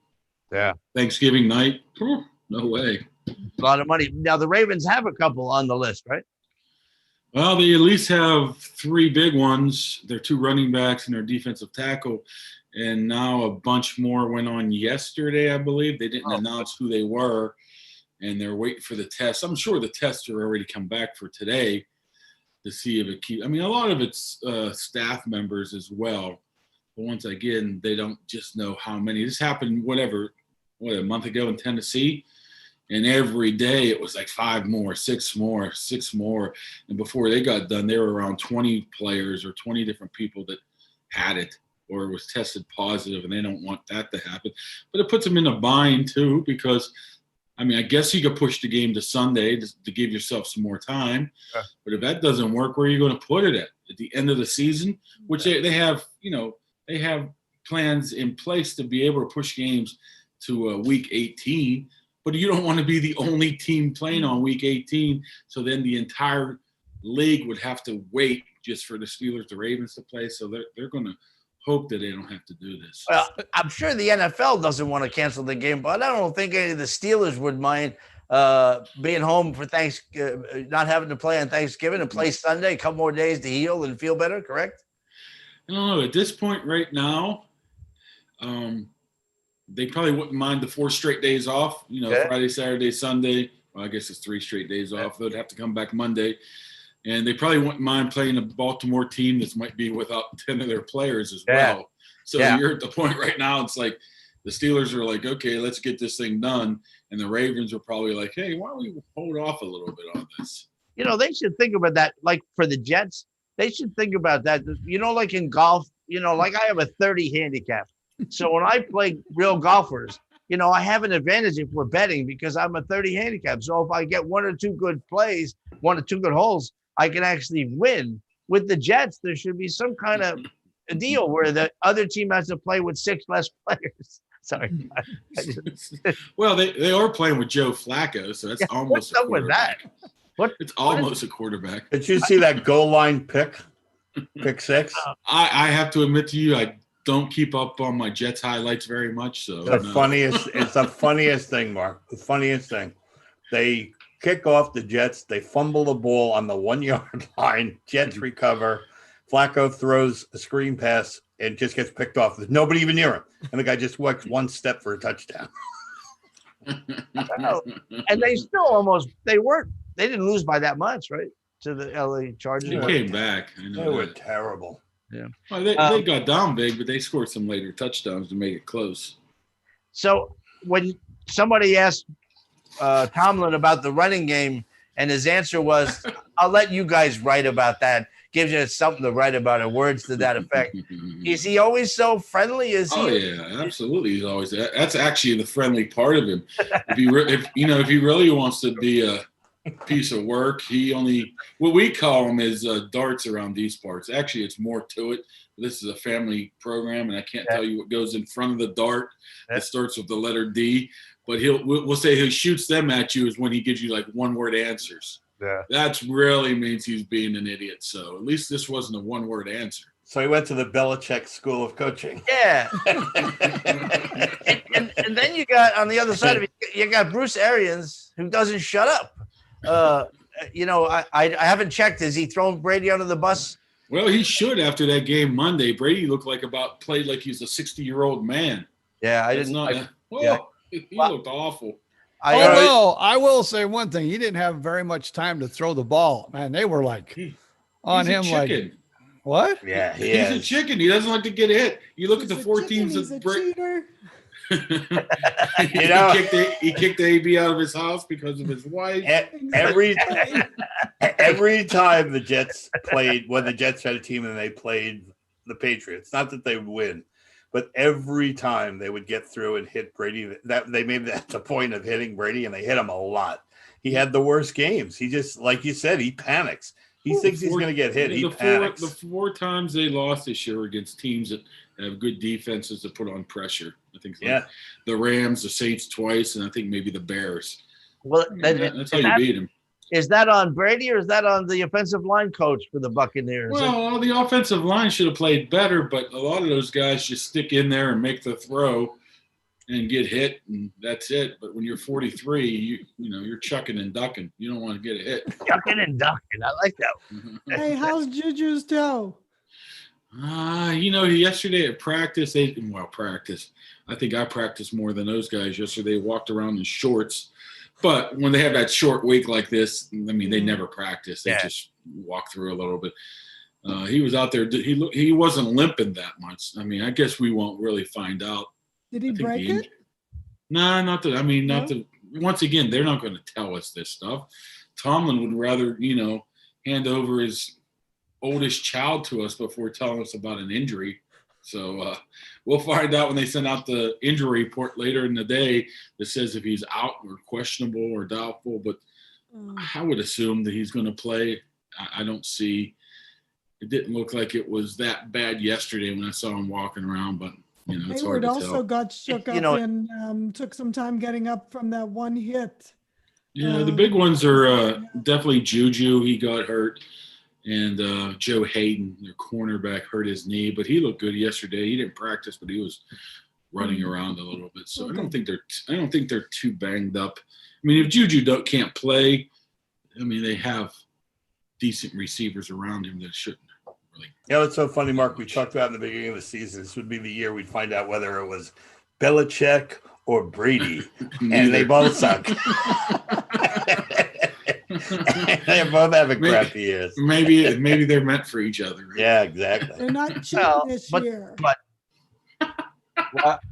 But what I've read is that that the Patriots have found a way to work with what they have now, and there are some out there that feel that they're going to be good the rest of the season. Agreed? I think they got whipped by who? Houston last week. And Houston's awful. They won last week, didn't they? I don't think so. I think Houston beat the crap out of them. Really? Really? Okay. Well, then I retract that statement. The Patriots? Here I was stuck. I think I knew They beat the team, but they beat Baltimore, I believe, the week before that. Yeah. But Houston last week beat them up pretty good, I think. Well, you would know. It's your business. This column on Ebron, I knew nothing of. Again, I keep saying this because Mark is a guest, and I don't want to be stupid. And you can't invite somebody on then to do a little work. So I'm learning more about the Steelers than I ever knew, and I didn't know that their tight end Ebron came from 2 other teams and was a head case, and now he's a perfect gentleman as far as that can be on the Steelers. That interview, those quotes, did he do a Zoom and everybody asked him? Here's the thing about that is, well, I asked him about it. It doesn't mean other people won't steal my quotes. But when there's such a short week, and I'll give you a peek inside the business a little bit, when it's such a short week, they power in 5 or 6 players right away, over a 24-hour span, they'll have 5 different players on Zoom and 2 or 3 different coaches. They're all worried about COVID. So when they're zigging, I'm going over this way. I'm zagging, talking about Ebron, even though that stuff was available to everybody else in this environment. I was probably the only one to write it. So that's what helps out a little bit here. In our platform, we don't really care about the minutia. They signed the backup long snapper, and who cares, right? Yeah. You can find it anywhere. You can find it on the free blog sites and stuff like that. So yeah, Ebron. See, when he got signed here, it was always, hey, you reach out to people and they're like, oh, geez, good luck with this guy. He's a piece of work. Wait till he just doesn't have the ball thrown to him, see what he does and stuff like that. And that hasn't happened. He's been like the model citizen. He doesn't shut up. That's for true. He just talks and trash talks and whatever, but it's all in good fun. But I wonder how much that have to do with them being 10-0 too. What if they were 3-7 and he wasn't getting the ball? Maybe he would be wrapping his mouth a little bit. He had a really bad game at the start of the season. He was messing up big time, and then after that, somebody talked to him because then it was spot on with everything. But the Steelers aren't like the Patriots. It's not a rehabilitation center. They don't normally bring in people that have to be repaired the way that Belichick will. He'll take every head case in the NFL and figure he can straighten them out. Well, the Steelers did sign Michael Vick for a season. Okay. Well, that was after he already spent his time in the penitentiary. Yeah. So, well, I guess that really qualifies as a rehabilitation center. For the most part, they know what they're getting. When you hire convicts, that's pretty much. So you're sticking to your battle cry that about balance. The Steelers do not need a running game to get all the way to the big one. Correct? They got a little bit snippy yesterday. I think Roethlisberger said something like, no, we don't need to run the ball. We just need to win. Maybe I'll throw the ball 70 times on Thursday because I don't know. Maybe he's playing games with us. Maybe they will run the ball 70 times on Thursday. I don't think they need it.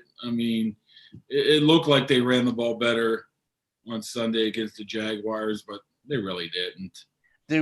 Jets have a big weekend this weekend. If they lose this, it's the longest history of losing in the history of their team. Wow. Who are they playing? They have a pretty easy schedule coming up, actually. Pretty easy? Is it easy to lose? They have easy to lose. They got the Dolphins, Raiders, Seahawks, Rams, and Browns, and the Patriots. So that's 1-15, right? No, they never won a game. What am I talking about, right? No. Yeah. No, it's the Trevor Lawrence countdown. It's a Trevor What Lawrence happens if fire sale? The 1 year you guys can get the Patriots and mess with them, right? They're going to end up losing to you guys on week 17 just to screw you out of Trevor Lawrence. What's going to happen? They'll lose to you on purpose. Well, that will be tied with. We'll be tied with Jacksonville. Yeah, I'm not sure how that tiebreaker. I don't know how that tiebreaker. It would go with conference. So no, I don't know. I'd have to look that up. You're right. The Texans beat the Patriots 27-20, and the Patriots are now 4-6. But the Bucks are better than that. What are the Bucks? 7 and something? 7-4, I think. Now. When was the last time the Patriots had a losing season? 2007 or something like that. Really? It's been a while. I think it was the year Brady got hurt. They went 11-5 that year. So it was one of those years that they went. There wouldn't even be a Brady. He would have been still a backup, and the Jets didn't break Bledsoe's leg.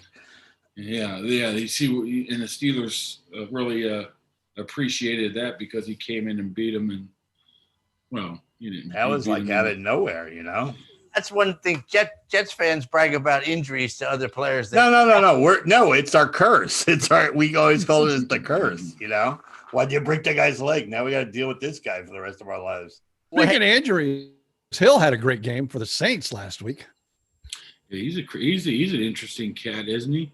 Yeah. He's like he runs down on kickoffs and runs down on punts, and he's your quarterback as well. I mean, there's a guy that loves himself a lot, Sean Payton, the coach of the Saints. He's always the guy who's smarter than you in the room, or at least acts that way. I mean, he had a chance to start Jameis Winston, and he decides to start Taysom Hill because they gave him a lot of money in the offseason. I guess it worked, but it was against the Falcons. Well, we could give the Falcons a run for their money. He claims that this guy is his Steve Young. In fact, he's enrolled him in night courses at Stanford just to try to get him elevated a little bit higher. But he does. He said this guy's like another Steve Young. I've always felt that. That's what Sean Payton says. So I didn't watch the game, but Steve Young's a Hall of Famer. We might have to hold off on them comparisons for just a little bit. When you do a Zoom call with Tomlin, how many writers are on the Zoom? How many people are fighting? Here's the thing. There's probably Tomlin's the most because he only talks once a week because everybody else, all the other coaches talk every day, but Tomlin, he gets special privileges of only talking once a week. So there's probably about 30 people on there, but the problem is it's a lot of like producers from radio shows and TV shows. They're just there. Yeah. So there's a core like dozen of us. They're the ones that get the questions out. You got the main guys, like who cover the team. You got like the bloggers that they let in just to give them a bone, but they don't let them ask any questions. Okay, listen. And you have all the TV guys. They're just TV guys are loving the Zoom, so they actually don't have to show up and do anything. Now, is that producers or do the actual anchors? It's most, let me think. It's mostly producers. They'll just tape it or whatever to know what they're going to put on. Occasionally you'll get an anchor or a sports guy to come on, but not very often. Dottie, so we can submit to the Steelers press department that you're the producer of this program. And then Mark is kind enough to be a guest, and we do feature the Steelers, and we can show them pictures of the Steeler towel all over the world, and you can get credentials, and you can listen in on the Zoom. That'd be cool. Hey, I could send you the Zoom link, and you can watch how boring it is. All of a sudden, Dottie pops up. Who the hell's a broad yellow shirt? Where does she come from? I just want. Do you ever? I know you do local television a lot. You're on with the sports guys locally. Have you submitted? I mean, the information, the knowledge that you have. I mean, is equal to any of these airheads that I'm watching on national. And now we're gonna go to Harry B. in Cleveland, and I don't know who this guy is, and he's given a medium to well report. Have you submitted for that kind of stuff? No. No, I have the face for radio and the newspaper and internet, right? I knew you were going to go there. That's true. No, but I'll tell you, do you ever see the guy that does golf for ESPN? The big guy that does golf. Yeah. You know what I'm saying? You know what I'm saying? There's no such thing as having the look anymore when it comes to sports broadcasting. Here's the thing. I'm on a lot of radio shows, at least locally, and the only reason why I am because my price is right, free. So, but the thing is, there's some people in our business, people I work with would have contracts with radio stations and even the TV stations. Well, they get paid pretty decent money to do, I go on a radio show 3 times a week and they get X amount of money. That's what I need to find out. Well, I wish we had money to give you. I feel bad every time, Dottie. And you know the deal. If you won't get a message if the Steelers lose, you got the week off. She only breaks your chops. The Steelers are up by 21. Dottie goes, Should I ask him now? I go, do whatever you want. You're going And to all- jinx him, right? And all those TV guys are getting and are in AFTRA SAG, and they're getting their benefits and retirement. I just hear So that. get on there. I just heard. I mean, speaking of that, I believe the producers in Pittsburgh just joined that SAG, whatever you call it, AFTRA, right there. yeah. Yeah, so that's the big story around here, I guess. You need to do it, Mark. You are better than half of the ones that I'm are out telling there. you what, so- and I know I'm a broken record, and I know people are getting tired of this, but and you know, I have you featured on our page and your videos. I'm actually putting together a page now where the people will be able to follow the entire Steelers season through your words. So we'll see how that run game thing works out. We got it all done. but the Athletic is the best deal in the world, and Mark hinted that Black Friday is probably a good time to do Yeah, it. I'm not allowed to tell you. Yeah, we didn't. I didn't even look. Does the Athletic cover racing? Do you cover racing? Yeah, they do. They cover everything. It- If women's basketball is your thing, you know what was big for us, and I'm never into it, is maybe a year and a half ago they start covering that English Premier Soccer League, and that's absolutely monstrous. Not only that's monstrous globally, that's just not over in Europe. I mean, that's here too. So where's the main office is at then? Is it there? in We Pittsburgh? we have an office in San Francisco, in New York, and I think they were going to open one in LA, but that's when COVID happens. I'm not sure if that's happened. And I thought they had one in Australia too. I'm not quite sure why. I don't know what really happens in Australia. Yeah, non-football related. Were you headhunted for this, or did you hear through the grapevine they're looking for somebody to cover the Steelers? Or Well, you have to understand, when I took over, when I got this job, the Athletic was something that you would go to. It was just starting. So not too many people wanted to come here. Okay. So this was it was 3 years in October, and I just decided to take a chance. At that point, I was only maybe the sixth football writer, and we only had 6 football writers. We only covered 6 teams that first year. We did so well. They hired everybody else the following August. Now everybody wants a job here. While I was in on the ground floor. Me and Yoey started. Then like a couple weeks later, they were like, "Hey, we need a football guy." So Yoey said, "Me." I get the call from the CEO, and I guess the rest is history. And if you know where I worked at before, you know why I left. And Scott Shaw is watching this right now, and he's saying, "Yeah, that's a good choice." But I was thinking Scott probably owned the Athletic there for a while. I wasn't. Man, he might have had something to do with the previous place I worked at. You have to ask him about that. Well, there might be a couple of cuss words that comes out of his mouth. So. I think, in fact, I normally text him to let him know that we're talking about my neighbor, my friend Scott Shaw, who is the connection for Mark and Josh Yoey. Scott, I think he's watching because he just texted me and it popped up on my screen here. I can read it to you just to embarrass him. It says, I'm watching. Oh, I can't say it. He uses a cuss word, so I can't even say it. Just go beep where the cuss word is. Kids have to stop swearing this, Scatty. Well, we do appreciate your time every week, and I look forward to reading these columns. And I say it one more time. I won't give the hint. Theathletic.com. Just go to athletic.com and set subscribe up there. Or if you're that confused, you can go to our website, and on the left side, there's the whole column there with a picture and a Steelers helmet and the whole 9 yards. And eventually there's going to be a Steelers page where we're going to put up Dottie's, all her towels all over the world and all of these interviews for people that they can relive the 16-0 season. I'm tempted to start paying you, but I don't have any money. Maybe we can. How about pierogi? Okay. How about pierogi?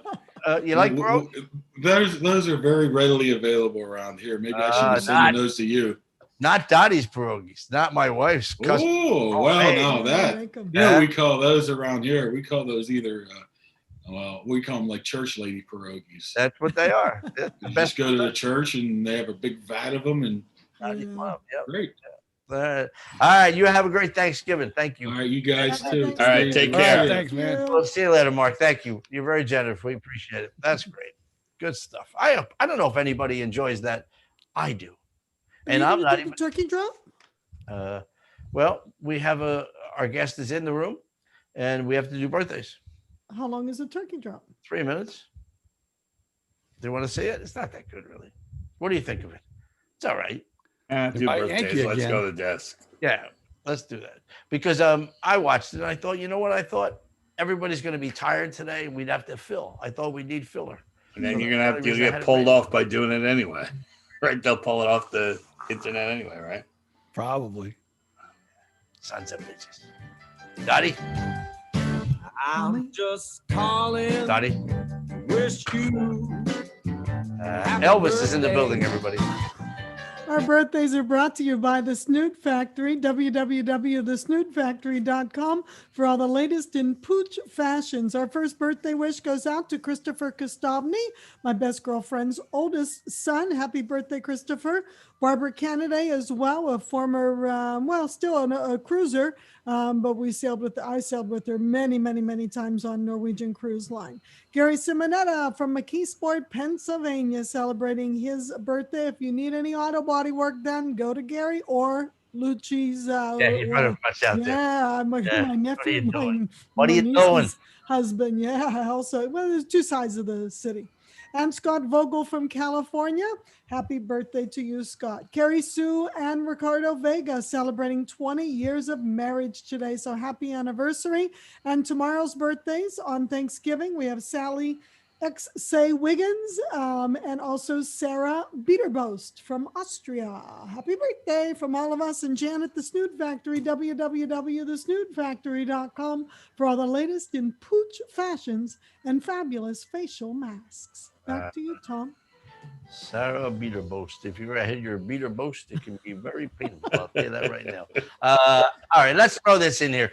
Hang on, Karina. We'll be right. Oh, Karina's there. Never mind. Okay, good. I was going to slap in the turkey drop, but we've got somebody we have live and in person from across the pond with great blazing internet speed. We hope. Really, I hope so. Fingers crossed. Great to see everybody. Hello. Hello Good to see again. you. This is Karina Fenton. She is a magician, a very good magician. In fact, don't go anywhere and stay right there. Everybody stay there. I can't see what I'm doing anymore. I'm so old. Hold on a minute here. Let's see what we have here.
Here you are, Dolly.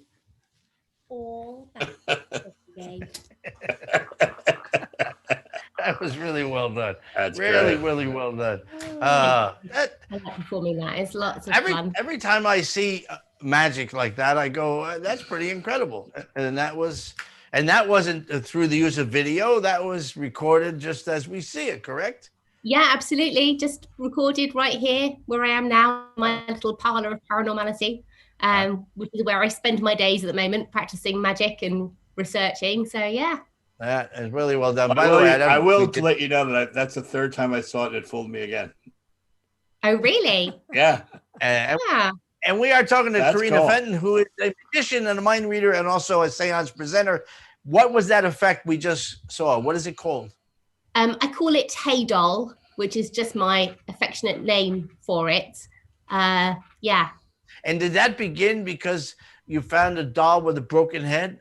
Because I know No. when I talk to Destroyed people, the doll. I'm sorry. I interrupted you. I'm sorry. I was gonna say, the doll was destroyed, especially for the trick. So. Oh, okay. Because every time we have people on from the world of magic, I know I have friends. They go into consignment shops and toy stores and all kinds of other things, and they look for something, for an idea, and then from there comes the idea. When I watched that earlier this morning, I thought maybe you saw a broken doll in a store and said, "Oh, put that head back on there." No, unfortunately, I did go around a few stores, but I was looking for a specific size doll, especially to destroy. So it was like, which doll is it going to be? I went trash picking yesterday. I was driving along and I saw these two things. I had to stop and go back, and they were two vintage doll cases. Remember, little girls kept their dolls in with their clothes hanging. Yeah, and they're really old. They're like from the 40s. Oh, I was wow. like, these are like gold for creepy dolls. They are. Anything Geek and Dolly, just absolutely get it. I look forward to seeing that in a show then soon. Then John. So then John immediately called Joe Silky and said, "Joe, guess Exactly. what? Exactly. And then Joe called Ziggy. Ziggy, we got our hands on 2 cases from 1937. So I say it every time. Being a stand-up comic, I got a pen and a yellow pad, and that's about all I have. And I watch the people in magic, and they're very passionate people. Now, we didn't get a chance to talk about anything, and John, you can take over anytime, but you know me. You're known as... So I met Karina at a convention we started saying when we kept breaking up called Bizarre Hauntings. It was in Gettysburg. And I did a show and she did a show, and it was a bizarre, I guess you would call it a bizarre seance convention, right? It was. Yeah, in fact, it remains possibly the most bizarre convention I've ever been to. I agree with you there. And hold on, in Gettysburg, Virginia, like where the battle of Gettysburg was? Yeah. The Civil War and ghosts and haunted things? Yeah, that's why they had it there. Okay, all right. But did y'all do an address? It rained so hard that you couldn't even leave the hotel. You've never seen, even by England standards, it rained hard. There you go. Oh. It did rain hard. And in fact, half the hotel was completely dilapidated and looked like it was a scene from a horror movie anyway. Right.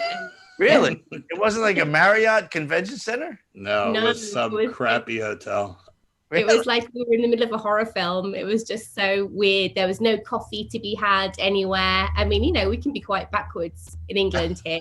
We're like coffee and snacks. But there was just nothing. There was hardly a bar open or anything. It was like, and it was freezing. And how many people attended this bizarre haunting? A lot, right? There's 100 or something, right? I would think. About 100 people. And they all stay there, or they live nearby, or most of them stayed there. Or were they ghosts? You know, maybe they weren't even alive. Well, they were fairly alive. Well, I thought they were anyway. So I remember when John did his show, it was so, because they had this thing with the aircon that it was either broken, so it was up really, really high.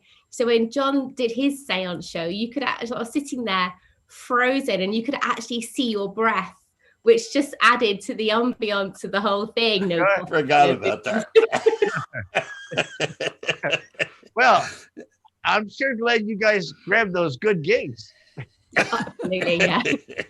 Well, John only had to come up from Florida. You came all the way across the pond for that episode.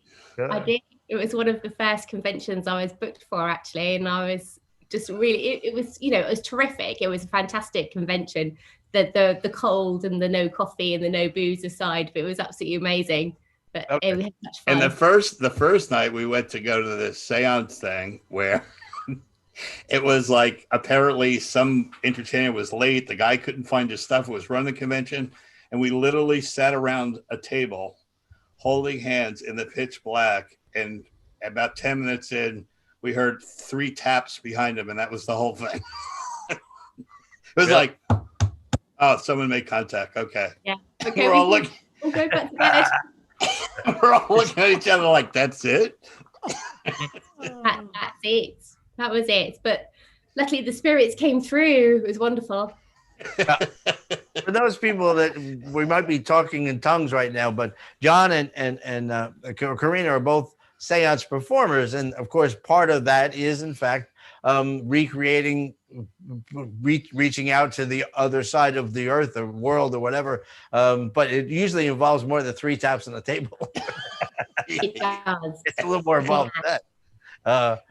And Well, you're Karina's character is really great. I mean, she does this whole thing as a Victorian, as Sylvia Scepter. Yeah. And she tells a great story because it's all about the storytelling. Sure. You know, I mean, it's like, you know, I mean, Billy McCona was a famous magician, once said, why would I ever want to go to a seance, sit in the dark and watch a plate move 3 times? You know, it's like, so you got to, you know, you need to like put some stuff in it. You know, I mean, I've probably gone overboard with how much stuff I have in mind. You know, I'm starting to cut it back because it's just like, but, you know, it's like, I just think that people, I don't want to talk too much either, but I just think that people right now live in like quick videos, like Twitch videos and Twitter videos, and everything is like on a 60-second or 30-second cycle. And I think that if you sit there, you know, years ago, Harry Houdini could escape out of a milk can, go behind a curtain. People would actually leave the theater, go get coffee, and watch a screen for an hour and a half. Well, he'd be back there smoking a cigarette, reading the paper. You know, it's not like that anymore. They need something happening. Well, and that's why hers is great, because hers is just this great character that you're instantly hooked into. And then she has that cat. The cat carrier thing is great. She opens up and the cat jumps out. You don't see anything. It jumps on someone's lap and she goes, pet the cat. And the guy's petting and he goes, no, the other end. You know, it's really cute and it's just great. And it's a great story. I'm a big fan. Big fan. Oh, thanks, John. You're bringing back good memories now, because obviously I've not performed that show since March. So it's very much a ghost story, a series of ghost stories all set within a kind of theatrical Victorian framework, and stuff does happen and the magic is all interwoven with the ghost stories, and it's lots of fun to perform and it's really good. So, but I think what John's saying is that, yeah, now you can't, because Victorians had such a great deal of patience. They could sit for 4 hours in a room with just a pencil and then amuse themselves if a spirit chose to come through them via automatic writing. And they had a much more patience than we do. So I think now that people obviously want effects and things to happen. Well, it actually, like you're saying, it changed because they used to have a Ouija board and they'd ask it a question. It would spell out each letter of each word, which would take like forever. And then later on, someone said, you know, maybe we should just do this on a blackboard, show empty blackboards, and then the whole message appears to save some time. Yeah, you know? Absolutely. Well, John's seance is brilliant because it's kind of like something happens every 5 seconds. It's like jam packed. You know, if you want a seance that's got action in it, you know, it's kind of, your seance is designed very much for a kind of young audience, isn't it, John? Because things are happening all the time, which I think is great. Because they don't have time. They don't have time to think about it. You know, it's like, to me, the seance performing is kind of a combination. You know, comics paint pictures with words. We don't paint the pictures. The audience paints the pictures. We only have words. We have nothing else. In magic, it's visual. You know, the words are there, but they can see the effect. They can see what's happening. A seance, to me, seems like a combination of both, because you are setting they have to go back in time with you. And feel like they're back in that era that you're in. So they do have to paint a picture of where they are, a setting, kind of, so to speak. And the words make a big part of that. And then, of course, there are effects in there. And you're right, with John, it's a speeding train. It always moves. And you're right, in the United States, that's how, unfortunately, how people are. It's got to be like this all the time, where, you know, the old-fashioned radio shows, War of the Worlds, it was just on the radio, but people were scared to death of the way the story was told. They were running for they thought it was real. Because I said it the last time you were on, the English accent just sells it. It's just, you know, you can sit in it and the lights come down and you're telling this story and then obviously things happen that scare the hell out of people, which is what you're trying to do. You're trying to scare people all the time. You people should be ashamed of yourself, trying to put the fear of God in them. Yeah, not just scare them though, but also intrigue them and give them a sense of mystery. And I use as well, if you're in a seance or a theatre, kind of a small theatre setting, then I also use the sensation of smells and like the general ambiance to create an atmosphere as well. So it's words, and you can also, play with the environment as well, different smells and sounds to kind of create that spooky effect. Yeah. But there's a thing in bizarre magic. It's like the larger which is seance magic, falls into the category of bizarre magic with a K, which is known as the spooky magic. And there's a saying that says the larger the audience, the weaker the effect. So I like to play for fairly small audiences because you can control how they're all feeling, which is fun. Yeah, I did my seance at the IBM National Convention for 450 people. How did that go? And it was great. I mean, it really was, but they're magicians, you know what I mean? Yeah. So they're like, they're like, even if they hated it, they got to go, wow, he put a lot of work into this, It's funny when you say bizarre. I'm sorry, Daddy, go ahead. Do you do your seances in a castle in England? Did I hear that somewhere?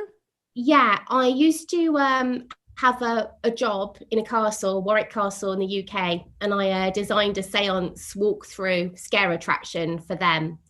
So that was called Spirits Unleashed, and it was about the lady of the castle, and she had a seance, and this is a true story, and something happened within the seance that they all fled from the table in horror, and they didn't send the spirits back or close the circle. So the spirits were allowed to roam around the castle, which is the point of the scare attraction. So they roamed around the Victorian section, and then different kind of things happened to them.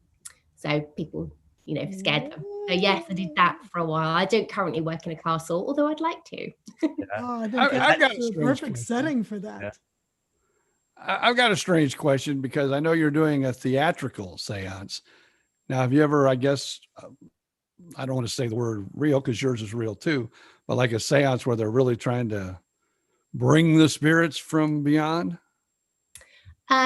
Yes, actually, there's no matter how much you say to people, this is a theatrical seance, and because I don't expressly say that this is a theatrical seance, although it's obvious that I'm playing a character and I'm talking about things that happened way back in the Victorian times. People, if I do a workshop afterwards where they have a go with pendulums, which are, these things which you use for divination. And if it turns one way, it means a no. And if it turns the other way, it means a yes. So people will come up to me and say, oh, do you think we can try and contact my relative or something like that? And I just say to them, well, we've been doing this is a show, but this workshop thing, we're expressly here to see if there's any energies that we can get in touch with in this setting, which will be a haunted house setting or something like that. So I never go down the route of being an actual spiritualist medium because I don't think that's where my talents are. Have you, in all the research that you've done, do you know of theatrical seance performers that have actually been touched by the paranormal? Or somebody just dropped in and said, listen, knock it off. My aunt wants to be left alone. I'll tell you a story which is bizarre. And I really don't think it's a spirit thing. I think it's people's minds are so powerful. When you hook them into this whole story, 3 times already, 3 separate times doing my seance at that Black Box Theater, I'd hold this picture of Mary and I would tell the story about this young nurse that actually hung herself or was hung at the Waverly. And 3 times after the show, people have come up to me and asked me if they could see the picture. And I hand them the picture and they're looking at it and I go, why? And now I know to ask why. And they go, while you were telling the story, we saw tears running down its face. Ooh.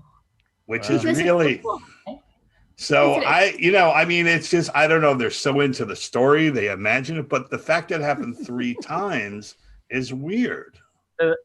Either that or they go out in the parking lot and go, you believe this? Well, it's three man. times. And it's fine. And if that's the truth, that's fine. But there's also people standing around when they say it. That people are going, wow, they saw. Yeah. You know what I mean? Listen, we've seen it. Karina, You know what's funny? I'm sorry. I keep hearing the words bizarre magic. And after 25 years on ships, I've seen some magicians where their act was bizarre, but it was like, the hell was that? But anyway, go ahead. I couldn't help myself. Karina, can you do that card trick? Or are you not set up for that? I would love to have done that card trick, but I don't actually have it to hand. Okay. No. Oh, yeah. Do you want me to get it? Yeah, I would love you. They would love this. If you don't mind, if it's not too much work. No, not at all. At least you can walk away. John's in his boxer shorts. No, I'm not. I got real shorts on today. And a shirt. we had a guest. We had a guest. Karina was going on. You dressed up. I get it. No. For us, otherwise we get the underwear and the t-shirt. I get that. Figures it out. 49 minutes past the hour. We are off tomorrow for Thanksgiving. There will be a rebroadcast of a previous show. The entire episode. I'm not going into the best of thing because I'm going to play golf. Sorry. But I won't tell you which episode it'll be because I don't want you to make up your mind ahead of time. So tomorrow at 10 o'clock, your phone's going to ding anyway and say that it's on Facebook or YouTube or Twitch or Periscope or DLive and take a listen. In the meantime, have a happy Thanksgiving. We are going to be having Thanksgiving. We're doing something we shouldn't do, and that's go to our neighbors, but we had a long discussion about it. And so there you be. Sorry about that, CDC. Instead of a best of, you can always call it an encore presentation. That's what encore presentation. If you two ever visited the website, you would see on the front page. I've been to the website. I had to send Eddie the link 30 times. By the way, and he's under general interest, separate interview all on the the time. front page But still too. I'm sorry. I'm sorry I asked her to do this. I thought you would have it. No, she has it in the garage. She'll be back tomorrow. I'm sorry. I'm sorry I put you on the spot. I didn't mean to. That's all right. No. It's fine. I have it. I'm ready now if you'd like it. Yeah, this is very cool. All right. Okay. Well, hold on. Let me pin you. And I don't mean that in a bad way. Hold on a minute. Hey. And now everybody can see a lot larger Karina.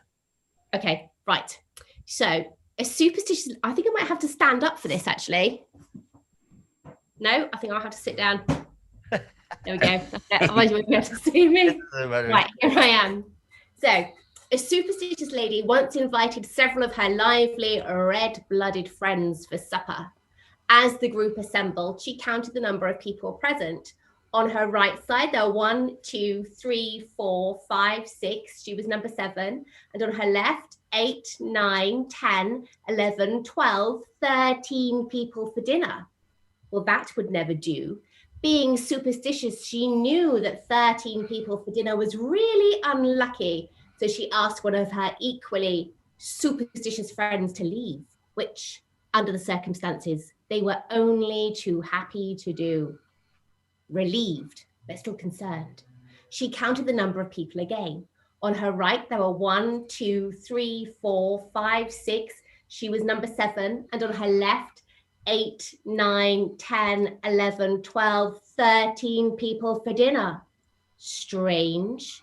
She hadn't noticed anyone new arrive. She asked another person to leave. Now, she was convinced there were only 12 people at that table, but something inside her said, count again. 1, 2, 3, 4, 5, 6. She was number 7. 8, 9, 10, 11, 12, 13 people for dinner. Was she caught in some hideous cosmic joke? She insisted another person leave, and then, just to be sure, she kicked out one more, and they all sat down for dinner. The next day, the news explained it all, how they found 13 people in that dining room, their bodies blackened by death. food poisoning. Bon appetit. Well done. I love that. Well done. Very good. Thank you. I So you can all finally, enjoy your Thanksgiving supper tomorrow. I finally learned it. I was trying to do it with this size cards. That was my problem. Oh. They help you out a lot of food if the cards were that big. Yeah. They would be, wouldn't they? How many hours of is the word practice? How many hours to finally perfect that to where it goes so effortlessly, so smooth? Quite a few. Yeah. So what I do now is I have since lockdown, I've been quite strict with my time, and I've been learning card flourishing and manipulation. So I practice in blocks of 10. So I'll do 10 minutes on one move, and I've got a little timer where I don't do anything else for 10 minutes, and I just do that. Then I do 10 minutes on something else. And then so I kind of break it all up into small chunks for 4 of it. I do 4 of those chunks of time a day. So well, yeah, I started to do this trick and I wanted to learn it. And I came out of a book, this Eugene Berger book, and I read the instructions, could not figure it out, called Karina, and we did a Zoom thing, which she taped, and I still, after it still did it 2 or 3 more times before I realized I had something tragically wrong in it, and just finally learned it. You know, I mean, it's nowhere to performance ready, but at least I can do it. Absolutely, yeah. No, it's tricky, the handling it. Because obviously I learned it from Eugene as well. And the first time I saw that performed, it was at Blackpool Magic Convention, and it must have been about 15 years ago. And I was just like, wow. Did you just learn the effect, or did the story come along with it, or do you make your own stories up? It was a story that came with it. Yeah, that was a story that Eugene told specifically with the trick, and it was the story running alongside the magic that I really loved, Dottie. It was just, and that for me is the power of magic. I don't really kind of like latch on to how good the tricks are. For me, it's about the story and the connection. I love your voice. So you would be an amazing storyteller to just sit and listen. Oh, she's great. She's great. You really do pull the audience in. I could tell that. Oh, thank you. I wanted to learn that effect because when you go someplace and they go, oh, so you do seance magic? Like, what's that all about? And I'm not going to like start doing a seance. And I go, well, I'll just show you a quick trick. That's all I really wanted it, because it kind of tells what it's about. But, you know, it's great. Yeah. And you've got the right voice for it, John, as well. Because you sound, like Eugene. Yeah, you just change it to a New York effect. It's like, yeah, so these 13 months come to the house for dinner because they want a free meal. Every Thanksgiving, I got to feed my family.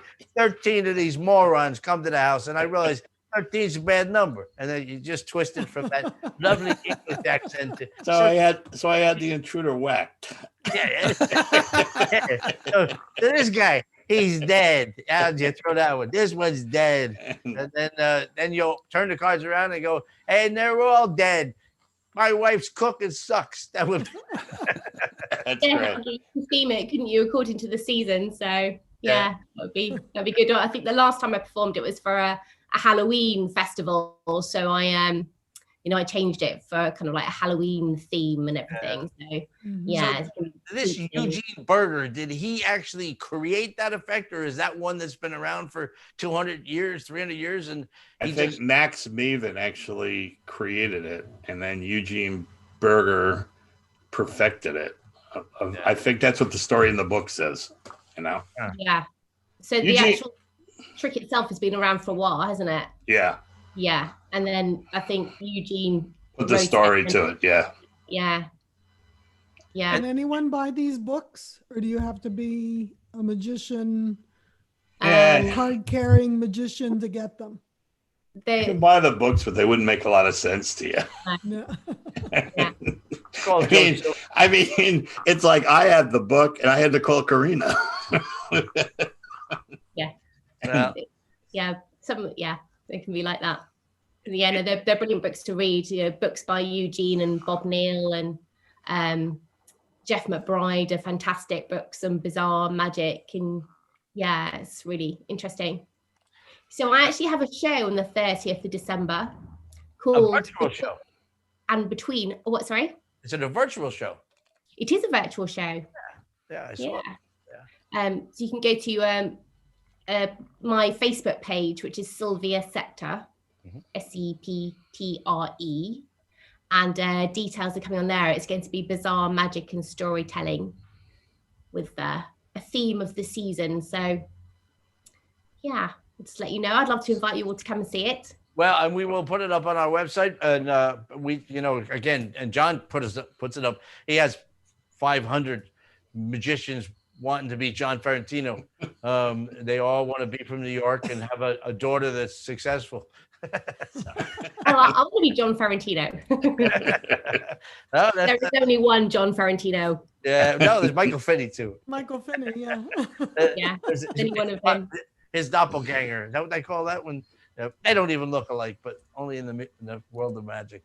Well, we'll put that up on our site. That'd be great. And so, what are you going to do on this virtual show? Well, it's going to be ghostly storytelling around the theme of betwixt and between. So the kind of liminal space that ghosts occupy and that we occupy in the 30th December. So 1 foot in the old world, the old year, and then 1 foot in the new. And it's a traditional time for ghost stories and that kind of trembling of the veil feeling. So I would expect ghost stories with a hint of dark magic.